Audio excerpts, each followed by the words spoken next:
Hey everyone, welcome back to Corporate Decoder, the place where we try to make sense of the confusing world of business filings and tell you what it all means before we dive in. If you find this kind of breakdown useful, make sure to subscribe and hit that notification bell and join our growing community in the Discord server, linked in the description for even more insights.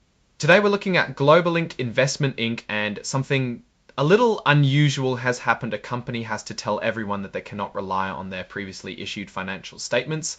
That sounds like pretty big news. Let's figure out what exactly went wrong and what it means for investors.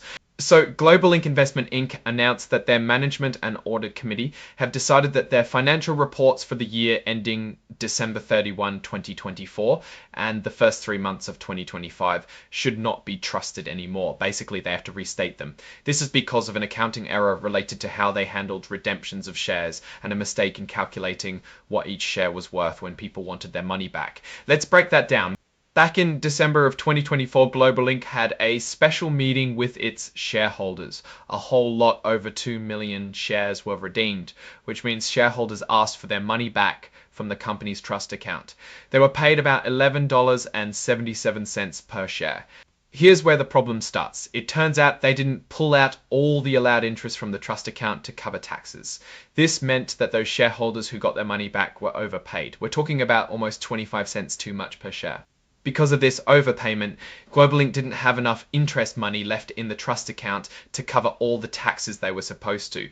Then when they calculated the value per share for redemptions in their 2024 and Q1 2025 reports, they made another mistake. They didn't properly account for extra extension payments that were put into the trust account for shareholders who didn't redeem their shares. This messed up the calculation of the per share redemption price, potentially making it look lower than it should have been.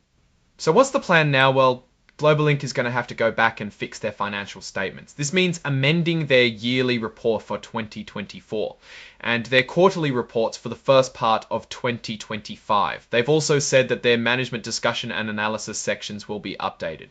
They haven't given a firm date for when these corrected reports will be filed, but they say they are working hard to finish them up. And here's another important point. The company also anticipates that this whole situation will likely reveal that their internal controls for financial reporting weren't very strong during 2024 and the first quarter of 2024 and the first quarter of 2025. This suggests that the systems they had in place to make sure their financial numbers were accurate were not working as well as they should have been. Now, there's always a standard disclaimer about forward-looking statements. They're saying that their actual results could be different from what they expect or say in this report. This is a common warning in these kinds of filings. They mention risks like finding out more information that could change things or delays in filing these corrected reports. They also clearly state they don't plan to update these forward-looking statements if things change. The report is signed by Se-Leong Lim, who holds a pretty impressive title as Chief Executive Officer, Chief Financial Officer, and Chairman of the Board of Directors. So what's the story here? Globalink Investment Inc. has to admit they made significant errors in their past financial reports. They overpaid shareholders and miscalculated share values due to tax and trust account management issues.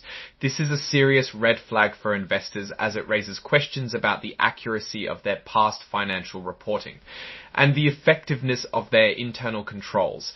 Looking at the numbers revealed here, the decimal point errors in share redemptions and tax accounting might seem small, but they caused a ripple effect. The fact that they overpaid shareholders by about 25 cents a share means that for over 2 million shares, that's a substantial amount of money. More critically, it indicates a lack of precision in their financial operations and potentially a misunderstanding of their own trust account and redemption rules. This can lead to a loss of investor confidence. The company has a lot of work ahead of them to restate these financials and presumably fix their internal control weaknesses. The market will be watching closely to see how quickly and transparently they handle this restatement. The fact that they are acknowledging this now is a step in the right direction, but the underlying issues that cause these errors need to be thoroughly addressed. In my opinion, this filing shows a clear weakness in Globalink's financial oversight. The errors discovered are not trivial and suggest potential systemic problems. Investors should be cautious until these restatements are complete, and the company demonstrates a strong commitment to improving its internal controls. The delay in filing corrected reports could also be a concern if it signals further complications or a prolonged period of uncertainty. What's your take on Globalink Investment Inc. situation? Should these restatements change your view on the company? Let us know your thoughts in the comments below. If you found this deep dive into Globalink's filing helpful, please give this video a thumbs up and be sure to subscribe for more regular corporate breakdowns. And don't forget to join our Discord community for more discussions and insights. Thanks for watching, and we'll see you in the next video.